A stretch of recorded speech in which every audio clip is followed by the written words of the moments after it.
Hello YouTube and welcome back to yet another installment of my Dota 2 Starter Strategy Series, where I show you some great heroes to start the game with, good ways to play them, and I also tell you about mistakes so that you don't have to repeat them yourselves and embarrass yourself in front of your friends and comrades. So, to begin right off the bat, this video is going to cover Juggernaut, one of my favorite heroes to play, an absolute blast. If you come from League of Legends and you like playing Garen, well, Juggernaut just might be your cup of tea, so I hope you enjoy this video and I hope you come away with some good knowledge from it.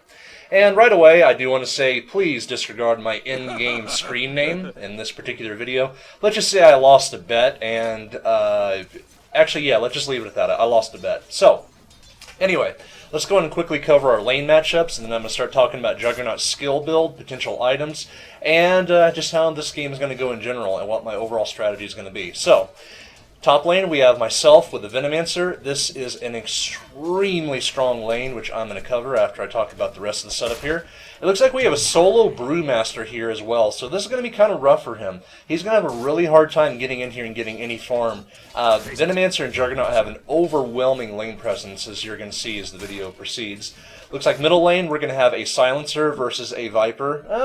A little bit of a weird setup, but not terribly unusual, so that should be fine.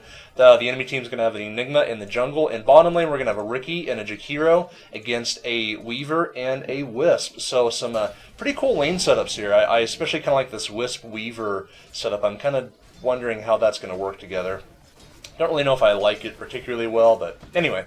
Back up here to the top lane, I'm going to go and put it back into my own perspective. So, Juggernaut and Venomancer. I want to go and talk about this right away because this is a really important concept that can really take some time to really get down, and that's lane synergy. The reason why I say that Juggernaut and Venomancer are so incredibly strong together is because Juggernaut has no innate disables himself, and he's going to rely on his teammates to be able to slow the enemy down, stun the enemy, so I can get in there and do some damage. Venomancer's Venomous Gale is an incredibly strong slow with an absolutely retarded duration. I mean, 15 seconds. Just real quick, I want to see what I'm doing here. I'm working down the Brewmaster with my spin, and I'm able to take down half of his HP right away.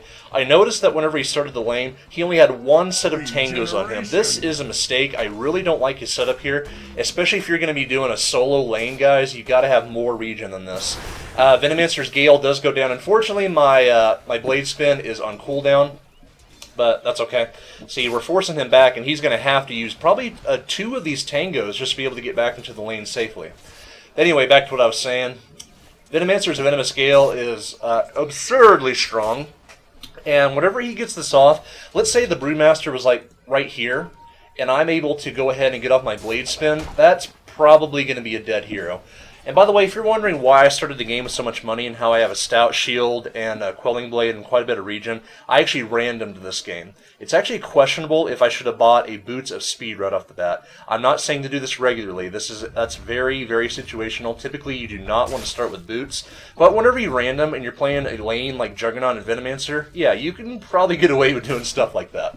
So, let's go and talk about Juggernaut skills for those that aren't familiar with them and go ahead and get acquainted with that. So, Blade Fury. This is Juggernaut's bread and butter. You just saw me use it against the Brewmaster a few moments ago. This is an AoE spin ability that does damage over time to any enemies within the radius, and it makes you magic immune, which is really, really awesome. Looks like the Enigma is going to come up here and help the Brewmaster. I really like this decision by the enemy team. If the solo lane is just absolutely struggling, there's nothing wrong with doing this. So Gale does go down. Enigma is really slow. I'm going to go ahead and do a spin. They're focusing Venomancer right now. That's a very smart play by them. And it looks like, unfortunately, the Venomancer does go down to first blood, but I am able to take out the Enigma. So, I am going to talk about the rest of these skills here in a second. I keep getting distracted. I apologize for that. So, that fight, granted, it definitely could have gone better, but they made the very smart decision to immediately focus Venomancer. The Enigma uses Malefice for the stun, then Brewmaster came in with his AoE slow, and they were able to take him out and get first blood. So while I was not able to get the first blood bonus, that's okay. I'm the team's carry alongside with Riki. Riki is arguably the harder carry here, but still, the fact that I'm able to get a kill this early on is not a bad thing for us. So overall, the trade is not terrible. You're missing out on the 200 gold first blood bonus, but not a big deal. So, anyway. Back to this. First skill, Blade Fury. I'm using this right now just to try to work the Brewmaster down a bit.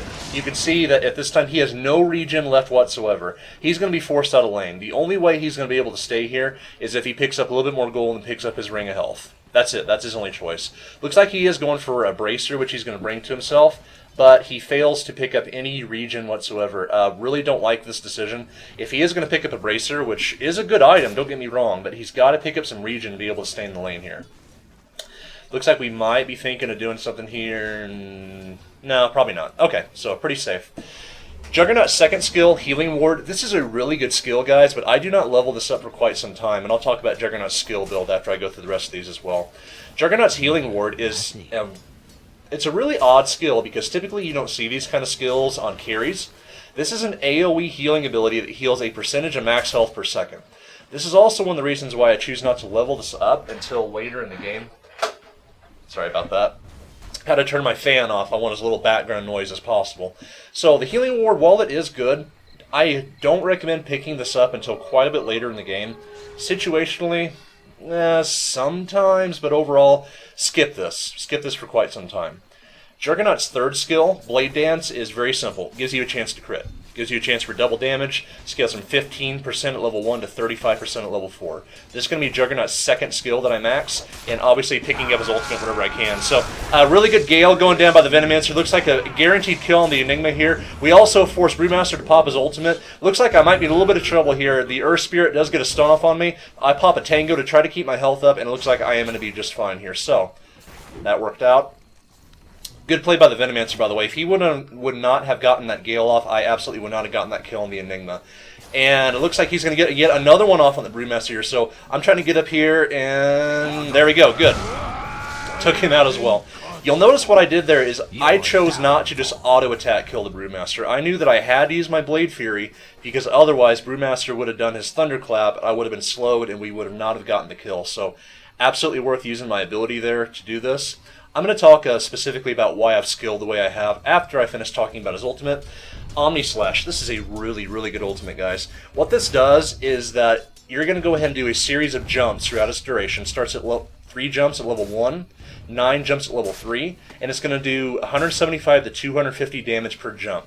Now, the way this works is it goes in an AoE. So, ideally, you want to use this on like 1 or 2 enemy heroes. If you use it on a solo hero, they're almost guaranteed to be dead. However, if you use it when there's a bunch of creeps around, it's going to severely limit its effectiveness because odds are you're going to jump to several of those creeps and waste a lot of the damage. So, I want to go and talk about why I've skilled Juggernaut the way I have. This is very important, and I feel that Juggernaut's skill build is a lot of things that many players get wrong. At level 1, I'm going to pick up Blade Fury. Level 2, I'm going to pick up Stats. Level 3, Blade Fury. Level 4, Stats. Talk about this real quick. Looks like Viper is coming up for a gank, and we are able to react in time, but I think the Venomancer is going to go down here, which is unfortunate.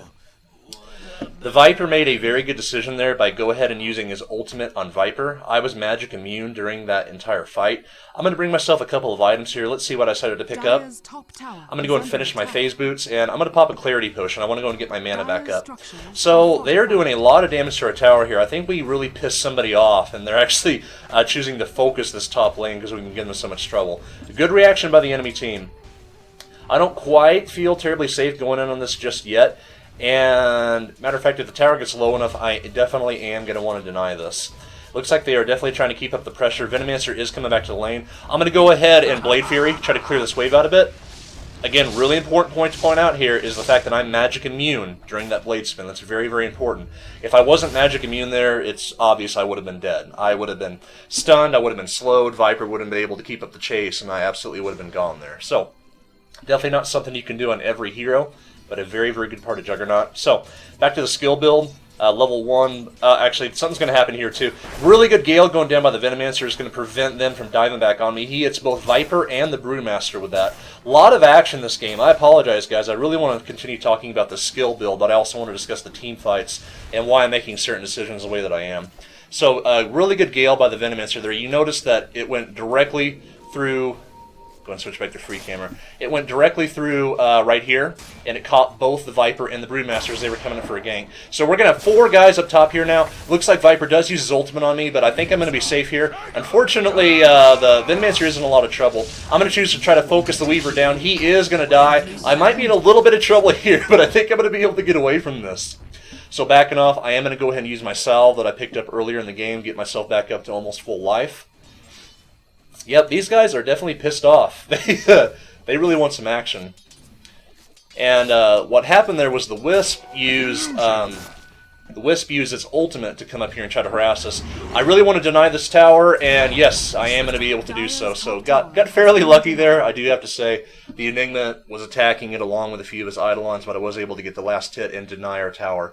That is definitely a big win for us. That's another thing that I am going to talk about as this video goes on, is the importance of doing things like denying towers. It makes a lot bigger difference than you might think on its face. So, I think the action is going to calm down here for a second. I hope you guys have enjoyed the video so far in any case, even though my commentary has been rather scatterbrained, to say the least. Anyway, Juggernaut skill build. Very, very important. I'm going to alternate levels of Blade Fury and stats for the first several levels. So, just to recap, level 1 Blade Fury, level 2 stats, level 3 Blade Fury, level 4 stats. Level 5, Blade Fury. Level 6, I'm going to pick up his ultimate. Why do I do this? Because to get off a full combo of your level 3 Blade Fury and your level 1 Omni Splash is going to take 310 mana. If you do the skill build just right, at level 6 you're going to have exactly 312 mana if you follow the exact skill build I just gave you. And if you haven't burned any of this mana, which by the way I was doing quite a bit of, just to harass the Brewmaster down. But if you get off your full combo at level 6, you're going to be able to get off both a Blade Fury and a Spin. Very, very deadly and almost guaranteed to get a kill or even 2 in the lane. Reason being is your Blade Fury is going to clear out any creeps that might be there already, and then your ultimate's going to be able to pick off any hero or heroes that might be in the vicinity whenever you decide to start jumping around. So really, really powerful. I really recommend using the skill build. I'm going to go and finish my Blade Fury at level 7. You don't have to do this, but I just like finishing it off. Then I'm going to start maxing out his Blade Dance. Excuse me. Max out his Blade Dance immediately after, get that to level 4, and pick up your ultimate whenever you can at level 6, 11, and 16. His Healing Ward is going to be the next skill that I'm typically going to max in most situations, but there are other times I actually might choose to go for stats. We might have a team fight going on here. Silencer ultimate did go down. Looks like the Viper did try to go for a dive, and he did go down there, so definitely a good thing for us, and they are going to back off. Looks like during the game I was not particularly interested in watching that, but I was very interested in farming. So, let's go and talk about some item choices you can use on Juggernaut. This particular game, since I randomed, I had a really strong start. I was able to pick up both the Stout Shield and the Quelling Blade right away. Really, really helpful, man. Typically, I'm not going to use that as my starting item. I'm generally not going to get a Quelling Blade unless I have a good healing support in my lane. But generally, I like to opt for a Stout Shield, Tango, Salve, and probably finish up the rest with some Ironwood Branches just to get my stats and survivability up. So this particular game, actually every game, Phase Boots. I think that Phase Boots are really about the only viable choice for Juggernaut. The reason that I say this is because you can use Phase Boots while you're using your Spin. So if you're having trouble catching up to an enemy hero, you're going to be able to use your Phase Boots and you're going to stay on top of pretty much anybody. I'm going to go and teleport to the middle lane just so Brewmaster can't pressure this.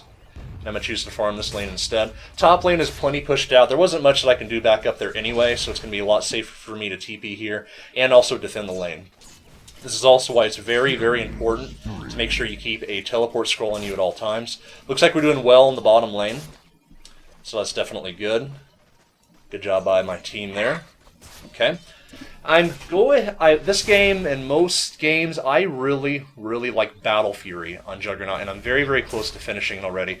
I have my Ring of Health, and I decided to pick up a Claymore for a little bit more damage, actually. I'm going to go and choose to clear out this wave, and this is not conventional. Typically, I would like to finish my Perseverance before I pick up a Claymore.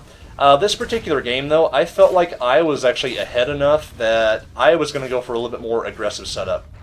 But generally, I think it's smarter, excuse me, to go ahead and finish your Perseverance before you choose to go ahead and go for the damage items. Let's go ahead and go into Hero Chase Mode, and I'll talk about these items if you're not familiar with them. So, let's look at Battle Fury, and I'll talk about why I really like this item on Juggernaut. So, again, I'm going to try to pick up Perseverance right away. It's going to combine your Ring of Health with a Void Stone. Really good stuff. It's going to give you a little bit of bonus damage and some really good HP regen and mana regen. So, great item. It helps with Juggernaut sustainability, which he does not have any built-in sustain aside from his healing ward. But again, I don't like to pick this skill up till quite a bit later, so I need something in the meantime to keep me going.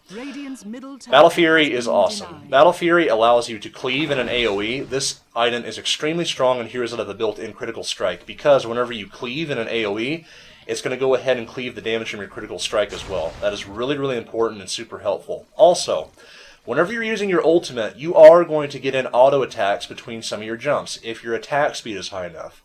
What this means is that if you're using this on a group of heroes, you're also going to proc the cleaves from Battle Fury, adding to your overall damage output. Very strong item on Juggernaut. I would almost consider this core in a lot of cases. But again, another thing I want you guys to walk away with from these videos is that there is never ever going to be one very specific item path that you're going to follow. I really don't want to emphasize that. There are core items that all heroes should get.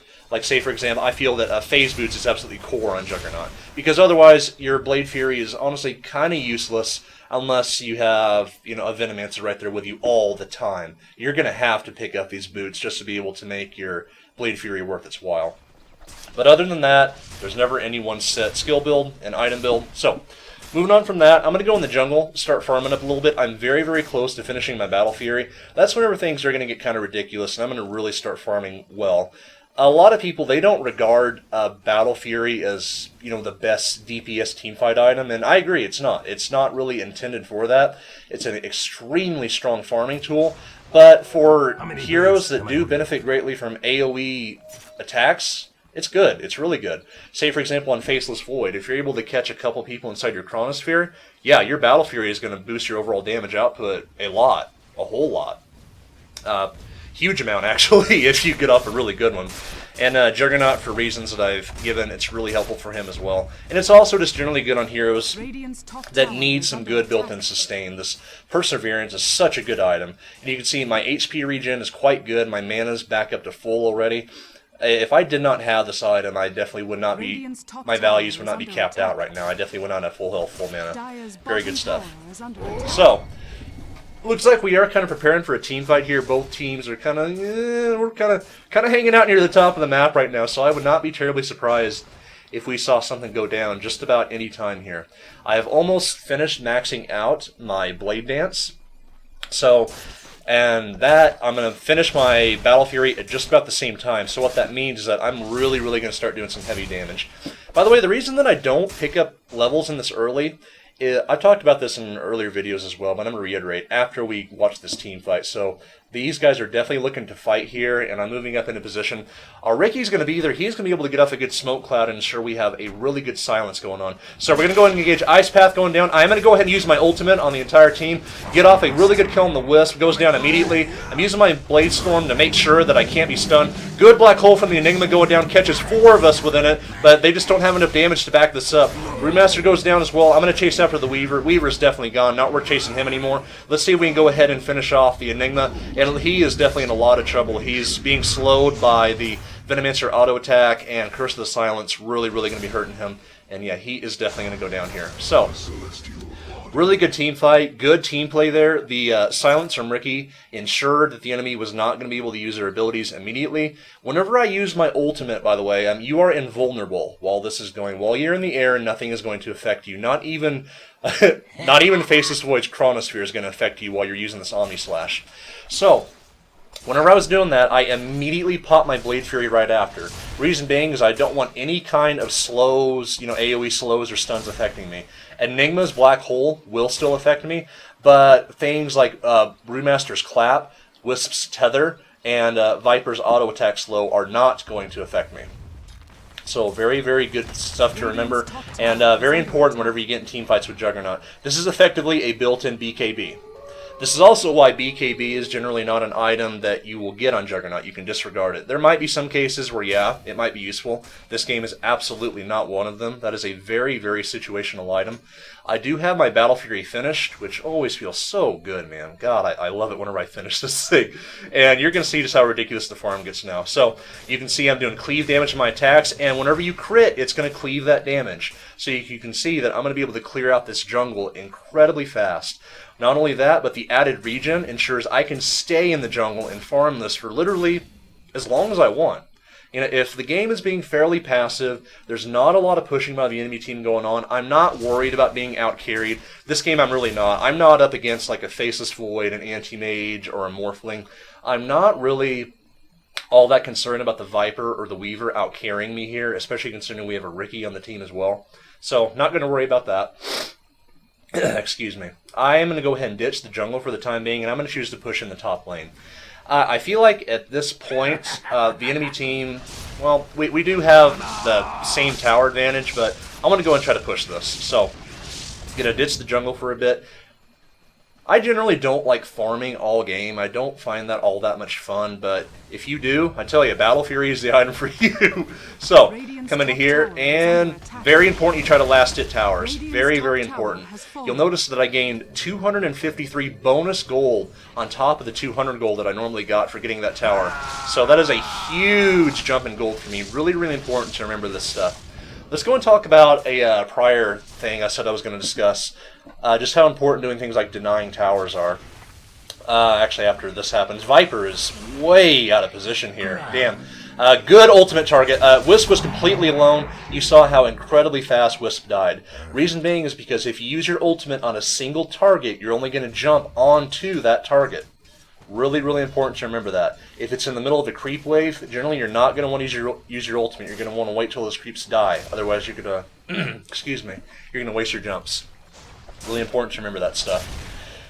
So we're going to go and try to push the bottom lane a bit here. I'm not sure if we're going to be able to get a tower. I don't think we're going to be able to get a tower, but we are going to go and push the lane up a bit. I'm going to go in their jungle, farm some. Let's talk again about what I was about to discuss, denying towers. So, whenever you kill a tower, again, I apologize if you guys already know this, but if you don't, let's talk about it. Whenever you kill a tower, it's going to grant 1,000 gold to your team, 200 gold for each player. Whenever a tower is denied by the enemy team, that's going to cut that in half. 500 gold for your team, 100 gold to each person. That is a difference of 500 global gold. That might not sound like a lot, but it really is. Like, if we take a look at the gold graphs right now, it is in our favor quite heavily. But let's say, for example, if I did not deny that tower earlier in the top lane, this would look a little bit different. There would be a difference of 500 gold coming up here. This particular game, I think I remember the enemy team does get off a few tower denies. We are really far ahead at this point. Not that it matters all that much if we keep up our momentum. But anyway, by the way, you can see just how incredibly strong Battle Fury is. I was able to clear out the ancient camp just attacking the big creep and take them all out at once. I'm going to go for a fairly aggressive item build here. I go ahead and pick up an Eagle Song, which I'm going to tend to turn into a Butterfly. So this is a item progression that I will take in a game where I'm doing very well and I'm quite far ahead. Okay, nice Ice Path going down. Catches two heroes. Unfortunately, the Silencer does go down. Smoke Cloud by the Riki going down as well. The Weaver is silenced right now, but we can't see him at the moment. I'm going to go ahead and dive in onto this. And a really good Black Hole going down. Catches two of us here. And my ultimate is off a cooldown. I'm going to go ahead and use that immediately. Take out just about three of these guys. And very, very good team fight by us. The Weaver is going to go down. I throw down my healing ward to help us out. Look how much this heals at level 1. I'm almost back up to full life. This heals in an AoE. It can be killed by the enemy team. But man, healing ward is really good, guys. It's not all that great at earlier levels, though. That's something really important to keep in mind. It heals a percentage of your max health. Nice Ice Path going down. We're going to force Brewmaster to go and pop his ultimate. His spirits are going down fast. It looks like I'm actually choosing to back off here. This is a bit of a mistake. I think if I would have been a little bit more aggressive here, we'd have been able to kill the Brewmaster. I severely underestimated just how strong I am at this point in the game. Picking up this Eagle Song for 25 agility, man, that's huge. That's 25 bonus damage and quite a bit of bonus attack speed. So, this game, whenever I'm choosing to go an aggressive item build like this, yeah, you know, it can be a little difficult to really comprehend just, you know, how strong am I at this point in the game? What can I do to the enemy team? That's just going to come with time and experience. So in that particular case, I underestimated just how much damage I could actually do. And it looks like I am not terribly far away from my Butterfly here, which is going to be nice. I do have to say that my item choice here is fairly questionable, and I feel like picking up something like a Monkey King bar may have actually been a wiser decision. Let's go and take a look at that item, and I'll discuss why I feel this way. So, Monkey King Bar, fairly expensive, but it gives you a lot of damage. 88 damage is really, really high. Plus 15 attack speed. It also gives a mini bash chance, which is kind of nice. But the real strength of this item in this particular game is the fact that it gives you True Strike. Brewmaster is extremely good against heroes like Juggernaut. Reason being is because, if you're not familiar, I will show you, he has his Drunken Haze ability, which when used on an enemy gives him a 75% miss chance. He also has a passive that gives him a built-in dodge chance, 25% at level 4. So in this particular game, if the Brewmaster is playing well, he's going to be able to use this Drunken Haze on me. For 8 seconds, I'm going to have a 75% miss chance.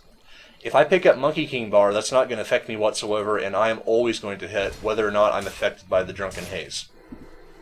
That's always really important to remember, guys, is look at the enemy lineup and really think, what is going to help me in this particular situation? So I feel like that a Butterfly is actually not all that great of a pickup here. Yeah, it's a really strong item, and since we're doing so well, it doesn't matter as much. But if this game were closer, that could have made all the difference. It really, really could have.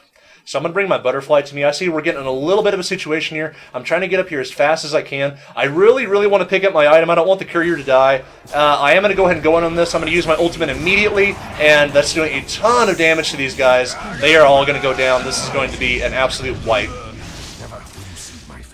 Viper's definitely going to go down here. He has very little chance of escaping.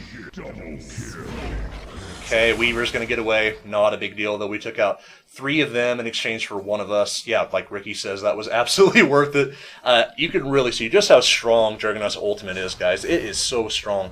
And in my opinion, one of the better ultimates in the game in terms of just pure damage output and how quickly you can turn a fight around. There is absolutely no way to avoid this damage if you use it on a couple of enemies. Dodge chance is not affected by this. I do want to keep that in mind.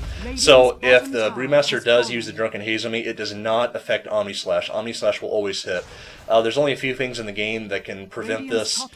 I talk about Faceless Void a lot. Maybe I should make a video about him, but Faceless Void's can dodge these effects along with other spell effects, but other than that, nope, Omni Slash is going to hit. You can be very confident in that. Going to go and pick up a double damage rune top. This is going to be really, really huge for me, especially considering I have a built-in critical. So I'm probably going to be critting for, well, let's see here. So I have 131 plus 250, 381 damage. Yeah, okay. So I'm going to be critting for a lot, you know, right around 700-ish or so. Very, very nice. Go up here, clear this wave out. I think we can easily take top tower, especially with the double damage rune that I have on right now. I do have my Butterfly completed. I almost got our courier killed. Don't do that, by the way. That was a really risky move that I did there. But I do have my Butterfly. This is just a brute force, well, kind of a brute force agility carry item. Gives you a ton of agility, a ton of damage, a ton of attack speed, but it also gives you evasion. Evasion is nice if you are fighting an enemy team that relies heavily on a lot of auto attackers. This particular game, not so much. There aren't, like, say, a lot of heroes here that are going to rely on, like, really high attack speed. I do want to say, you know, of course, it's going to be good against the Viper and Weaver, don't get me wrong. But I'm not going to get against, say, like, a Spirit Breaker or an Anti-Mage or someone, you know, with super, super high attack speed, and guys are going to build for that. So I think that Monkey King Bar would probably have been a wiser decision this game in retrospect. I tell my team that I think it'd be wise to go and try to force a Roshan fight. I feel like the enemies that we're fighting are not bad. I can tell they're at least reasonable thinking opponents. They've been using Dust, they've been using Sentry Wards, they seem relatively aware of what's going on. So I'm going to go and try to force them out. And sure enough, they are going to go ahead and try to come down here and stop this fight. They do throw a ward down on the high ground. Actually, that's our ward, but that's okay. They do have a ward right here, so they knew we were in here. And we do get it, but they're getting way too close here. I want to get my ultimate off. Enigma stun does go down, but it's not going to be enough. I do get my ultimate off. Brewmaster drops immediately before he's even able to pop his ultimate. That is definitely going to be a huge win for us. And the chase is on. I'm going to go ahead and circle around this way because I want to be able to catch any heroes that come around through the trees. And it looks like I might be able to pick up a Wisp here. So I'm going to go ahead and start my spin, and Wisp is going to go down. That's something else I want to talk about too, is that at this point in the game, my auto attacks are going to be doing so much damage that it's actually questionable to use the blade spin. Its utility is still really good for the fact you're magic immune, but in that particular situation, I wasn't going to get stunned. There wasn't anybody there that was going to actively stun me, so I feel like auto attacking would actually have been a little bit better. By the way, you can still auto attack during your Blade Fury. It's a little awkward, but yes, you actually still do get auto attacks off while you're using your Blade Fury. And unfortunately, someone does feed their courier, so that's kind of bad sportsmanship, but that's okay. Viper gets way too close here, and he is absolutely going to go down. Same with the Brewmaster. Wisp does get off a tether to try to save him. Good play there. I like the play by the Wisp. That definitely saved Brewmaster's life. I turn back around, just going to try to finish off this tower. Brewmaster ultimate is used, but it's not really going to be serving much effect here. Really good Ice Bath going down, but a really good Black Hole catches the entire enemy team except for myself. And so while it was good, unfortunately there was not anybody there to back up the Enigma. Going to go and finish off the barracks here. By the way, while Juggernaut does not have any built-in crowd control, the very first jump of your Omni Slash does perform a mini stun. So let's say this wasn't on cooldown. Yeah, try to catch the Weaver there. If that wasn't on cooldown, I could have used that on the Enigma and that would have interrupted his channel. Knowing little things like that is really, really important and very, very helpful. You can see at one point I was thinking of picking up Monkey King Bar, but for some reason I changed my mind. That's okay. I want to go and pick up Divine Rapier. Not that it really matters at this point. By the way, you might have noticed as you were watching this video that I'm not making these videos to show off. By the way, I do want to emphasize that right now this is just an absolute stomp. So this kind of gives me a chance to talk about some other things. You might have noticed that I was not skilling my healing ward beyond level 1. The reason that I was doing this is I felt like we were far enough ahead in the game that if I simply picked up more stats, that would keep the ball rolling. I felt like picking up more levels in this was really not necessary. There were very few situations where I actually found the healing ward all that useful, so I decided to go for stats instead. This is not typical. Generally speaking, I would go ahead and max the healing ward out when I think I start skilling it around level 13-ish or so, if I remember right. And then I would go ahead and max out healing ward and then pick up remaining stat points. But this particular game, I chose to try something a little bit different. Worked out fairly well. I do pick up the Divine Rapier, not that it really matters at this point. So anyway, guys, I hope you enjoyed this video. Juggernaut is a really, really fun hero to play, and there's a lot of little things you can know about him that are really going to take your game to the next level. And yeah, Juggernaut is awesome. So once again, guys, thank you so much for watching. And again, if you have any questions, comments, recommendations, or if you just want to say hello, post them in the comments section. Greatly appreciate you checking this out. Let's take a look at the final score screen here. And again, I'm not making these videos to show off, guys. This is just some really good footage, and I wanted to show it because I thought it would be helpful for whoever was interested. And for God's sake, please ignore my on-screen name. I like to screw around. Alright, thanks for watching.